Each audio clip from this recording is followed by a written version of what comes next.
أحب الوفاء بشتى الصور، أحب الوفي الأمين الأغر. بسم الله الرحمن الرحیم. قدرمن اوریدونکو السلام علیکم ورحمت الله وبرکاتو. الله تعالی دې وکړي چې ژوند مو په خوښۍ او خوشحالۍ سره تیریږي. د عربي ژبې د زده کړې په دغه درس کې تاسو ټولو ته ښه راغلاست وایو.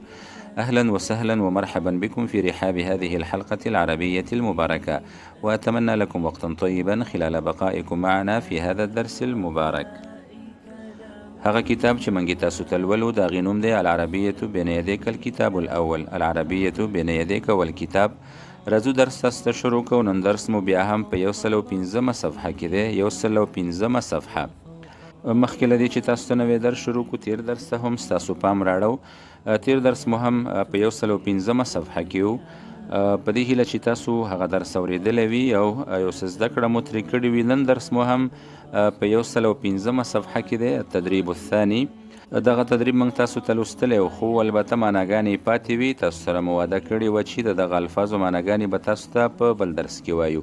نو اوس د دغه لغاتو د دغه کلماتو الفاظو د معنا کولو وخت را رسېدلی دی. نو نن درس مو په 115 صفحه کې دی التدریب الثاني.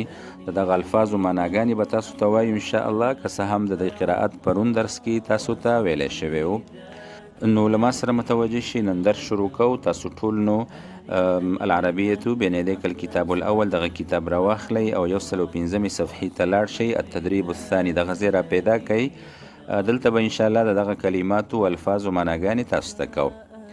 آفرین، له ما سره متوجه شه. کتاب راواخله، قلم راواخله، کتابچه دې راواخله، لیکل کوه. سیده د علم په زده کړه کې نو صبر پکار دی. تاسو به حتما صبر کوئ. داسې صبر به کوئ لکه څنګه چې جمادات صبر کوي. انشاءالله بیا به تاسو یو نتیجې ته رسیږئ. متوجه شه، ته کتاب ته وګوره.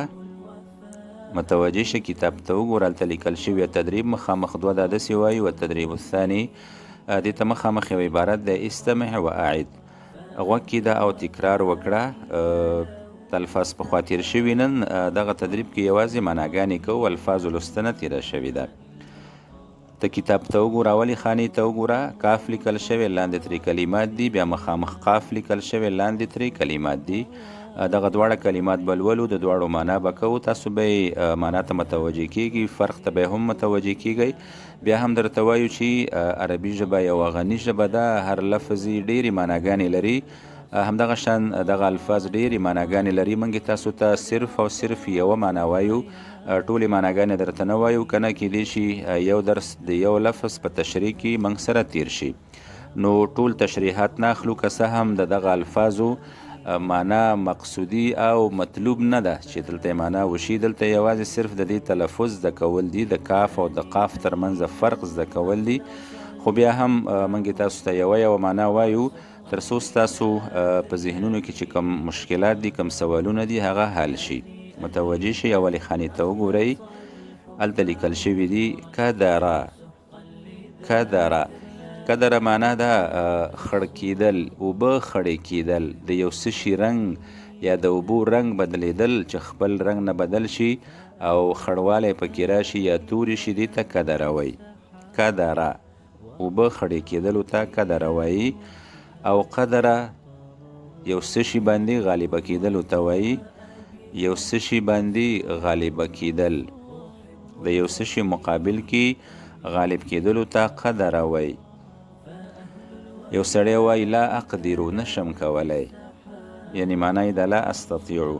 دوهم لفظ ته وګوره. کدحن، کدح، کدح څه ته وایي؟ سعیه او کوشش ته وایي.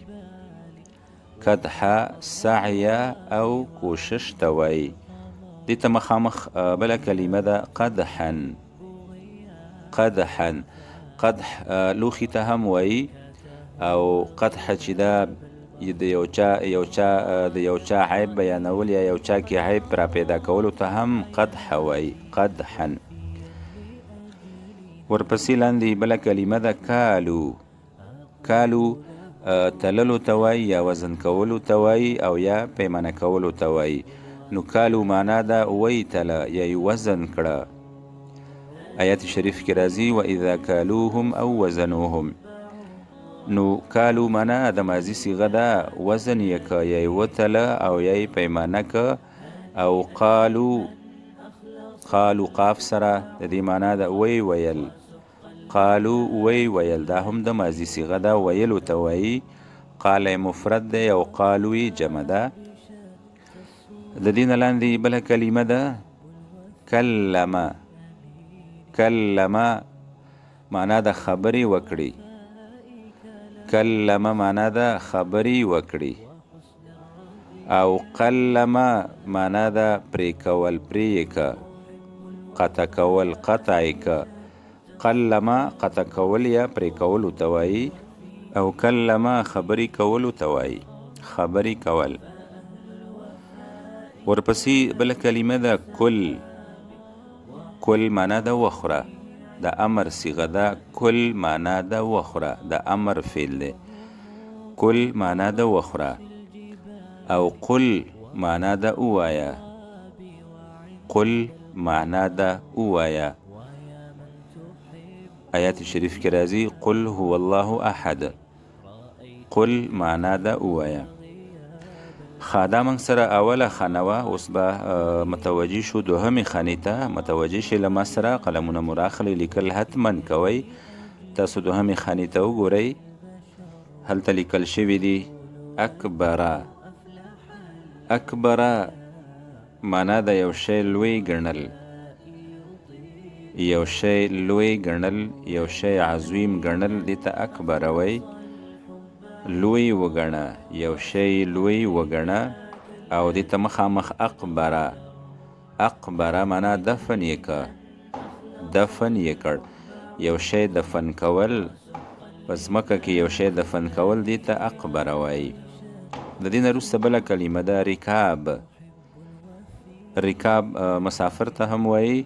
او بله معنا یې د هغه اوسپنه چې خلک پرې خپه ږدي او موټر ته خیږي، یا خپه پرېږدي اس ته پرې خیږي، هغه اوسپنې ته هم رکاب وایي. ورپسې بله کلمه ده نکیر. نکیر انکار ته هم وایي او سخت ته هم وایي. انکار او سخت. دې ته مخامخ بله کلمه ده نقیر.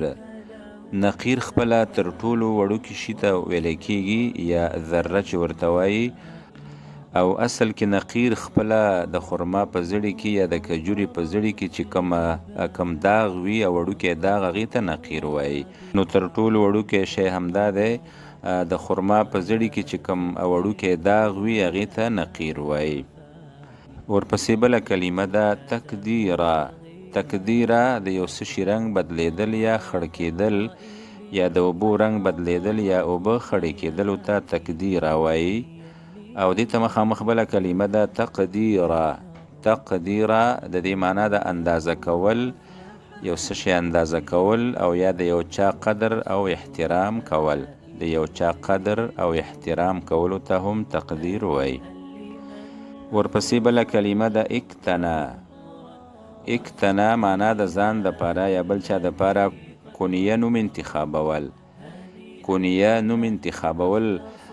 کنیه نوم څه ته وایي؟ مثلا ابو محمد، ابو خالد، ابو بکر. هغه نوم چې په سر کې ابو راځي، یا ابن راځي، ابن عباس یا راځي، نو دغه نومونو ته په عربي کې کنیه وایي. نو اکتنا د دې فعل دی، ځان ته یا بل چا ته د کنیه نوم انتخابول.